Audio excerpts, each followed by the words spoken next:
దేశంలో చాలా రాష్ట్రాల్లో డబుల్ ఇంజిన్ సర్కార్ నడుపుతున్న భారతీయ జనతా పార్టీ తాజాగా దక్షిణాదిని వేగంగా పావులు కదుపుతుంది. ప్రాంతీయ పార్టీల సహకారంతో తెలుగు రాష్ట్రాలను అడ్డకొస్తున్న బీజేపీ తను బలంగా ఉన్న కర్ణాటకలో మాత్రం ప్రతిపక్ష స్థానంలోనే ఉంది. త్వరలో ఎన్నికలు జరగనున్న తమిళనాడు, కేరళ రాష్ట్రాల్లో అధికారమే లక్ష్యంగా బీజేపీ అడుగులేస్తుంది. ఇటీవల చెన్నై బహిరంగ సభలో ప్రసంగించిన ప్రధానమంత్రి నరేంద్ర మోడీ తమిళనాడు ముఖ్యమంత్రి స్టాలిన్ని ఉద్దేశించి ఇది డిఎంకే సర్కారు కాదు, సిఎంసి సర్కార్ అన్నారు ఆయన.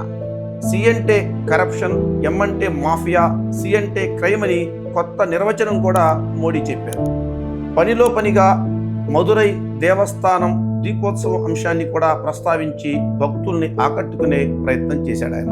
డిఎంకే కూటమికి వ్యతిరేకంగా అందరినీ కూడగట్టి డిఎంకే సర్కార్ స్థానంలో ఎన్డీఏ ప్రభుత్వం నెలకొల్పడమే బీజేపీ ఉద్దేశంగా మనం తమిళనాడులో అర్థం చేసుకోవచ్చు.